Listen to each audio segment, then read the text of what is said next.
behalf, and all of us say no to the windmills, absolutely adamantly opposed to it. Okay. Thank you. I would like to say, I'm not against renewable energy, but in my research, I just don't see the benefit right now, unless I was a landowner,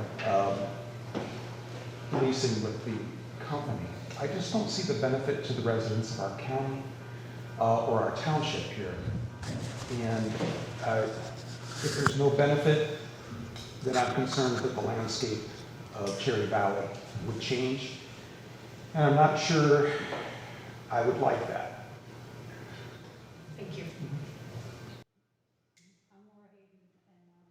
I've been a resident of Ashtabula County in one way or another, whether it be Geneva or Hubbersfield or Andover or Pierpont, my entire life. My husband has been a resident of Pierpont his entire life in the same house. And this is, when I found this, and the only way that I found it was I went to the dollar store, and they have the little tables and chairs set up like, you know, for you to buy like for your patio, and they had these just sitting there. And had I not needed a gallon of milk, I would not have even have known about it. Pierpont is in a mess about this. We've got trustees who've already leased their land to Apex. A lot of people, it's a big mess. Anyway, I don't want to see any of this ever. To look at this the rest of my natural life, because we're not going to go anywhere. We'll sit here and be miserable, but we're not going to go anywhere. We're not going to leave Illinois. Thank you.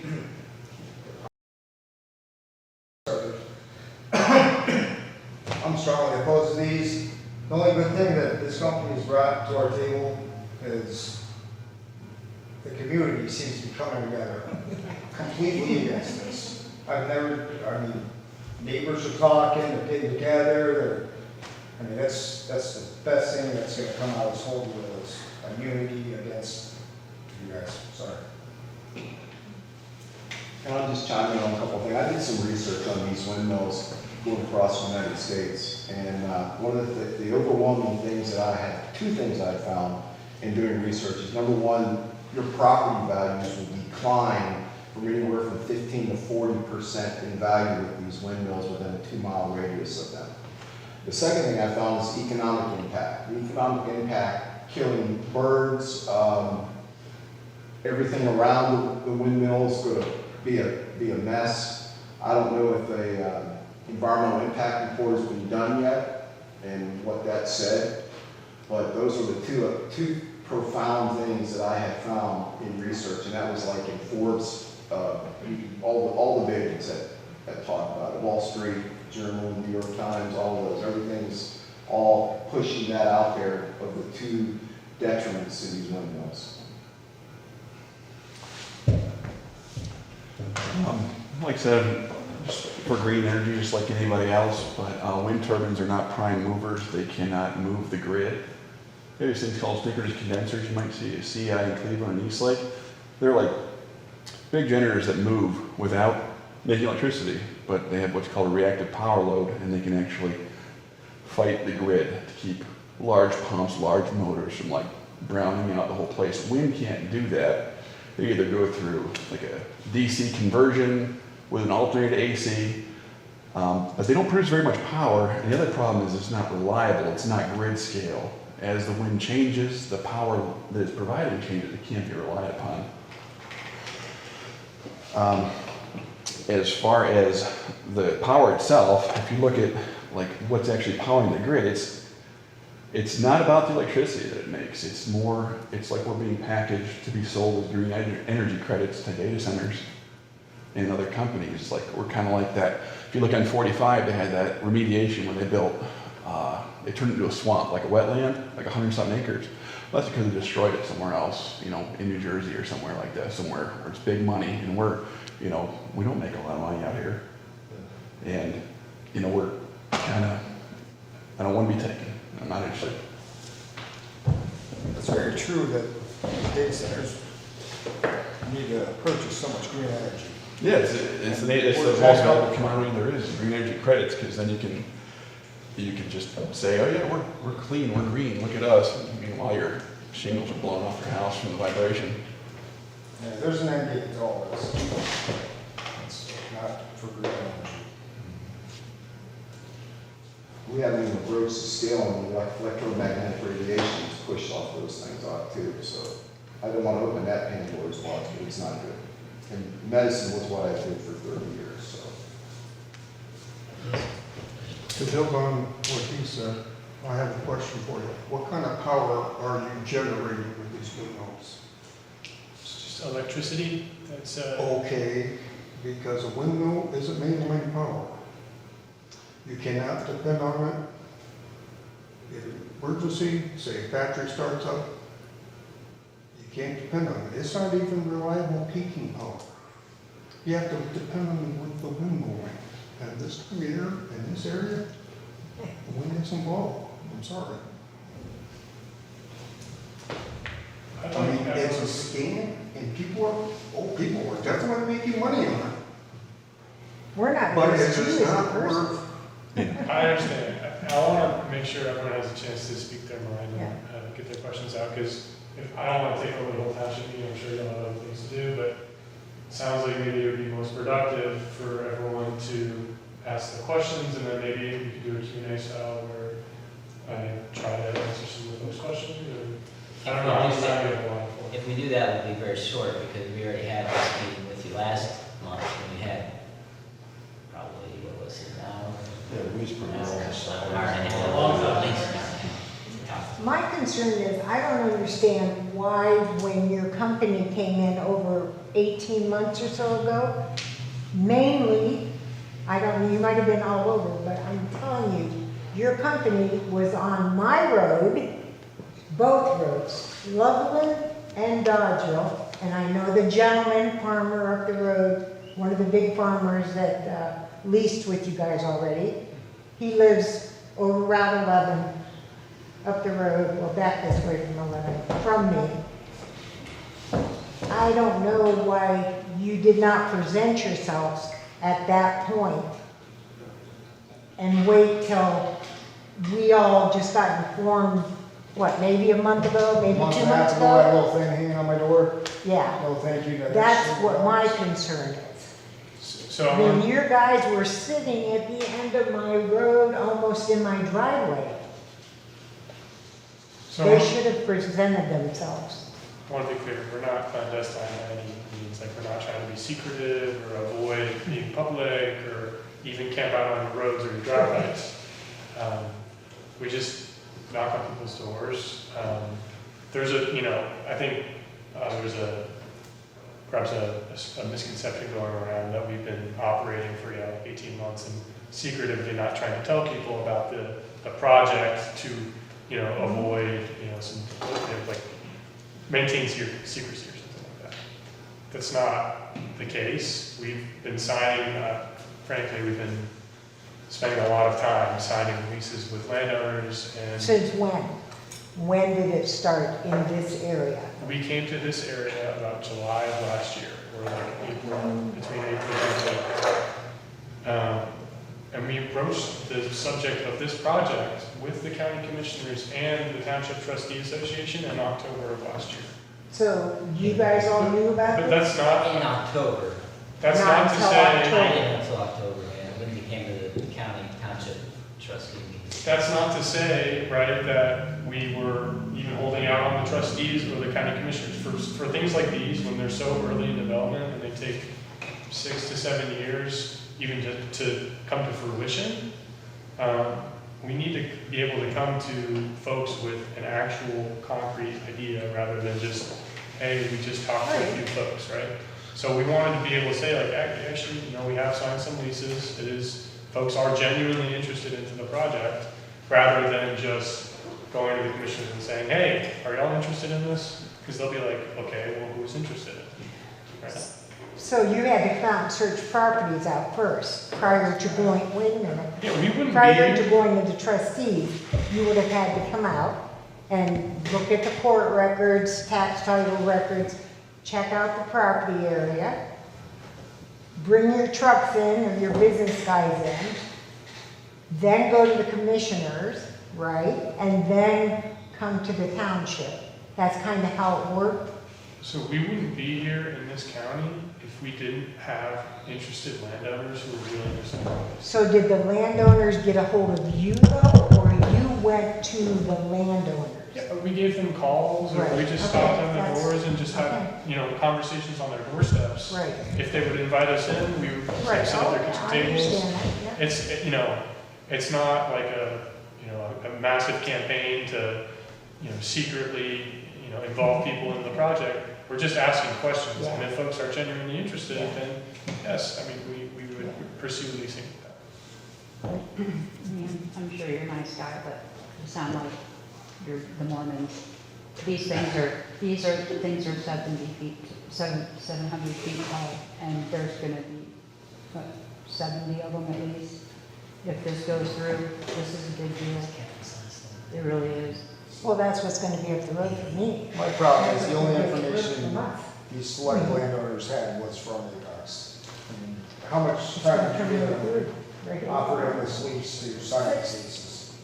Landowners have as much time as they want to sign I know, leases. And they have, their attorneys review things too, like, we don't pressure folks into I signing. heard about the attorneys. Actually, whether or not y'all believe, you know, if we're paying attorneys or not, or if landowners are using their own attorneys, all I can say is truth, and we have done. But yes, like, to answer your question specifically, landowners have reviewed these leases extensively. Sometimes folks sign within a couple months, some folks take a year. It's at their own pace. We don't pressure folks into signing, you know, we're not, you know, demanding that they sign, and we can't force them, of course, to volunteer their land for the project. Have you guys have you signed any of the leases? Are you part of the sales process for that? Yeah, I myself and the team. So you yourself have witnessed the signing of a lease? You've yes, read sir. through a lease? Yes, sir. Is there a clause for binding arbitration in the lease? Did you say binding arbitration? Binding arbitration, Binding. is there a clause for binding arbitration in the lease? As soon as you asked it, I promise you, I'm not intentionally forgetting. I don't recall if we Okay. do. However, we do have a confidentiality clause that a lot of folks have brought up. It is, you know, a standard. What are the teeth in that confidentiality clause? That's kind of where I was going, is there really are no teeth. It's kind of a joke amongst our company that we can't really prevent landowners from talking to each other, Yeah. especially when, Would- you know, farmers Absolutely. hate each other. Is there a model contract, or does everybody get their own? There's a base contract that everybody gets. Okay, would you want to present one of those contracts at one of our meetings? There are confidential terms, like I just said. like- Yeah, but not with the private date of the land on it, just the terms Just to for, keep driving you said you have a over general and over contract. sideways. And since it's being offered kind of like at large based on what the path for your project, would you guys want to share that with us so that we can, it might even put the, you know, community's concerns at ease as far as their concerns about the contract, because like you said, you don't want to be clandestine, but everybody's like, no one's seen anything, and if you have a binding arbitration clause in there, that means they can't sue you without paying you first. It means they can't go to the court if you do something to hurt them or their land. They can't get remediation that way. They have to go through American Arbitration Association, whatever else you have in your contract, and so they can't get justice without paying for it. And they're forbidden from going to the courts. And there's nothing preventing you from selling them like a subprime mortgage package to another company, like somebody who wants to buy green energy, like IKEA. So, first of all, as many folks in this room are, I understand the skepticism. Right? Like, it is good to be skeptical and concerned about neighbors and community. I myself am the same in where I live. I do the same thing. I show up to public meetings all the time. We do not have what you're suggesting, and we would never do so. Landowners are our partners, right? Yes, they sign leases with us, And yes, we also have the rights to sell a collective package of leases and permits as a project to another person, Mm-hmm. right, including financiers or private lenders who will eventually, if this project were to ever come to fruition, all Absolutely. that, right? Yeah. However, landowners and community members and, townships and counties are our partners. If, for instance, we did that, right, then we would be sabotaging ourselves by working with the county in the future on the county permit, or the decommissioning plan, or all the road use agreements that we have to enter into. It's a partnership, right? And if this community wants us, then we will develop a project. But if y'all don't, there's not much that we can do about that, Right. right? For sure. So It's just, it feels. the type, I have a question, sir. Sure. How does that work? When you have a trustee who signs a lease with you, that's automatically a conflict of interest. you're So right, how, she so has how, recused herself. what's that? Pam Hudson has recused She herself. should have done it before she signed the contract, though. Because the trustee's Well, job is to take care of. It's not a gotcha type situation. Like You know? she was told, or she was, over the course of the past couple of months, it was suggested that she recused herself, and she was like, yeah, sure. It wasn't like, oh, I need to recuse myself automatically. I don't think she was thinking about it. She Well, didn't- everybody can take your leases prior to signing them to their own attorney. Absolutely. Right? Yes. Yeah, and we Yes, so- actually, we Right. reimburse their fees, so Right. like, if they end up actually signing and they use their family Right. attorney, we will reimburse the fees. We encourage folks to do so. I bet more people will be at your meetings now every month. That's what I said, it's just your community. You guys- Yeah. It's usually I want to us be four more and no more. informed because. Pardon? It's usually us four and no more. Well, usually I come, but I didn't know the date was changed in time, so. Hey, it's not on the sign. James straightened me out, so I'm good now, so I'll be here from now on. All right, I think we're pretty well, we had this last month for an hour and a half discussion, and, I think I could go on about my reasons of my thinking. I might put that out on Facebook, I despise going on Facebook, but, basically for me, it is all these things you're talking about, but it's also economic. I don't think it's the right path for America, because we're 40 trillion in debt, and like the guy at Kevin Bailey's presentation he had the other night, they're paying a surcharge, a green energy surcharge on their electric bills, and the engineer from the GE Renewables told them it is at best a break-even proposition. And he said, well, why is GE doing this? Jeff Welch would want to always make money. And he said, well, because of government money. And he goes, well, what if that dries up? He goes, oh, it's not going to dry up. Well, it has to dry up because this government, we're printing so much money. That's why we have an affordability crisis, because the dollar is not worth anything, and the middle class is getting sucked under where we can't survive, and you're going to have the rich, and you're going to have the rest of us that are dependent on the government. So we got to minimize government, shrink government, and reestablish a middle class, and that's, I don't think the Green New Deal is, or most of it is the way to go. But anyways, I know I could go on, but we're going to take our vote now so that you guys all know our position as a township. And I guess I'd like to make a motion that Cherry Valley Township would adopt a restricted zone for utility scale and wind solar projects. We're going to call it resolution 07/2026, if you want to. It's restricted. What'd you say? I said we're going to make it resolution number 07/2026, or no, 08. Let me get it right. 2026. Because I have to give it a resolution once you guys adopt it. So we want to designate Cherry Valley as a restricted area. That means we're against it. Yeah. Okay. So we vote Yeah.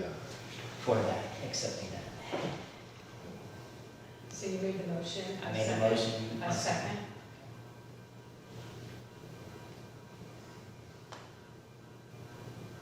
Give me a third. All eyes on you, Dee. He already said it. He said it. So, he's against. So we're in unity, it's 3-0 that we are restricted, and Cherry Valley is, I got a question. restricted. We're here.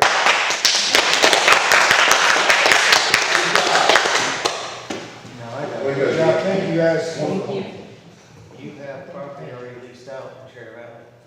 Yes, sir, we do. Yes. They're against it, so what happens now? We're still developing the project, and the county commissioners will be collecting more of these decisions. You know, I think a few townships still have not voted in a way that these So folks. it all comes down to the commissioners then? Yes. Yep. Correct. Still quite a few townships, I believe you guys don't have any leases signed in, Yes, sir. so I'll see how they vote too. Because right now, a lot of the residents So the are next, like, oh, we're not gonna get them anyways, there's no leases here, so Oh, yeah. those are the areas you So- gotta focus on as well. if the commissioners say no, and you got this property leased and you already paid these people, Then that money is paid to the landowners, and there's nothing that we can do so about you that. lost it. That is correct, sir. Yes. Okay. And that's why. Yes, sir. Little insider trading, a little insider trading, short there. What were you saying, Mike? Listening to the conversation between this lady and yourself, you talked about signing leases. Yes, sir. And at some point, you could sell those leases to another company. That is correct, sir. Well, I'd like to address the elephant in the room that you exposed Please, there. yeah. Who pays for the cleanup when these things go down? It's a great question. And a lot of folks in this county specifically have been burned by oil and gas in the 70s and 80s, and then Escantus a decade ago. So it's acute, right? Everyone feels that pain when you see the grass driving by, Pierpont or something like that.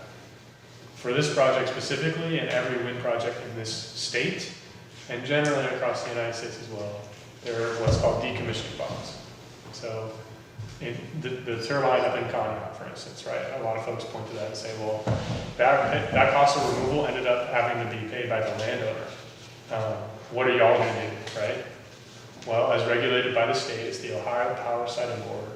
We have to have money set aside prior to construction even starting for the entire cost of every single piece of infrastructure, roads, turbines, high voltage equipment, substations, everything must be able to be paid for the complete removal, 100% of that removal. And that money is held by the county. Are you familiar with Conneaut? Yes, sir, yep. One of those turbines broke, and they had a hell of a time getting rid of that. Yes, sir. How is that going to affect us if we potentially ever get these things? So, as I just mentioned, right, like, that is the exact situation that the bond is meant to establish, or to prevent really, is a situation where a landowner or even the county is stuck with the bill for the removal. Same deal with all those, like, wells, the oil and gas wells that you see driving around, they're all rusted. That would not happen. Every lease, to the gentleman's earlier point, like all the clauses are binding. Every lease has a decommissioning clause in it. And then, of course, we have like the permits held by the state that, yes, the project must be decommissioned, there must be a plan set forth with the county, like to coordinate with like roads and EMS and all this stuff, but then there's also the money that's set aside too. And I think I can't remember his Yes. name, but he was saying that there was basically an escrow account built into it, is how he explained it. The money, when it's all started, it's set aside and it's held there.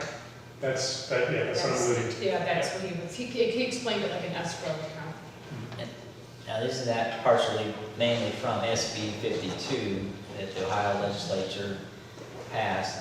I'm not even sure when they did that, but that's kind of what set up more protections, if I'm correct. Yeah, actually, I'm not acquainted with the history of Ohio law as well as I should be, but there were two laws. There's SB 52, which actually outlines this whole process now, like we just witnessed right now, right, localized democracy of banning or restricting wind and solar. But there's also the regulatory framework that coincides with SB 52 to, put some guardrails on wind and solar development in Ohio. So one question I do have is that my understanding is this only affects projects that are 50 megawatts and larger. Correct. So you guys could still, with maybe some of these people, I don't even know how many windmills it would take, but you could do a project that's smaller, that's under 50 megawatts, if you really wanted to. Is that a proposition you think you guys might be looking at in the future in this county, or you don't? That's not your decision. No, we're not interested in that at all. And there was that point was raised, I think, a couple weeks ago by some oppositional leaders. It's creative. I'll admit it is creative, and it's based around a technicality, but no, I mean, for instance, I think Adam Nevedowski said it best last week, where it's just like, that's not economical for us at all. And furthermore, if we did that, we would be the most hated company in Ohio. So I think it's safe to say we would not want to do that. That's certainly circumventing the intent of the law. So at that point in time, you guys selling the leases? Did you have no use for them? Most likely, if this project were completely restricted in this county, we would terminate our leases. So that means memos, a lot of the oppositional leaders have drawn recorded memos from the county, and that's how they're able to determine who is signed and who is not. We would record new memos with the county saying that the leases are void. Harpersfield's proposed resolution is personal wind turbines are okay for like the farms and whatnot, but nothing that feeds to any type of grid scale. That's how their resolution structures a zoning regulation. If I may, please. This is a question for you. This is a policy and procedures question. So you voted restricted. Can you be overruled by the commission? Oh, yeah. The commissioners are the final say. So they could overrule us? They're asking for feedback from each of the townships, and it's still ultimately their decision, but it gives them political cover, you could say, Yeah. whichever way they decide to go. And they really wanted, they said, in the June 1st meeting that we had with them, that we should know our townships better than they do, and they wanted feedback from us. So I thought that was good of them to do. And it also is smart politically for them, so. When are the commissioners supposed to be taking a vote on this? September 1st. September 1st. They wanted our feedback in by September Yeah. 1st. Are they voting in right on that date? Allegedly, I don't know if that's the actual vote date, but that's the date they're throwing out. Sometime in September, they're going to have a meeting. If I may, one last thing. I'll shut up after this, I promise.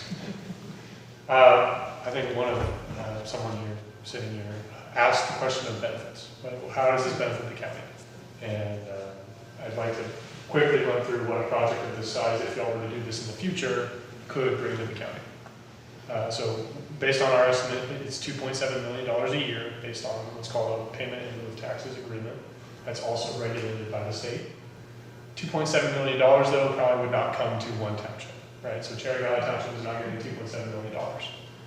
It is apportioned according to millage and a few other regulations according to the law. It shakes down in a couple different ways, but we estimate, like for instance, in this project, like our area of interest is mostly in the Pymatuning school district. Pymatuning could receive $1 million a year just for hosting the project. Townships, we estimated if they had 10 turbines, could get about $50,000 a year. The county could also get about $1 million a year. ATEC would get about $100,000. Libraries and parks, about another $100,000. And then there's some room left over there for like special projects, which the commissioners could deem for like educational opportunities. It kind of aligns with ATEC a little bit, but there's some discretion there. It's like county to county what people could do. But by and large, yes, if a project like this were constructed in Ashtabula County, and if another version of this project were actually permitted by the folks living here, it would be about $2.7 million a year. That's not any, there was a point raised about like green energy taxes on utility bills. Surcharge on Surcharges. utility. That is not, we've not seen that in any of our projects, and that tax revenue to the county would be of no additional cost to the taxpayers. So. All right, thank you for your time. And if nobody else has any other input, we're done.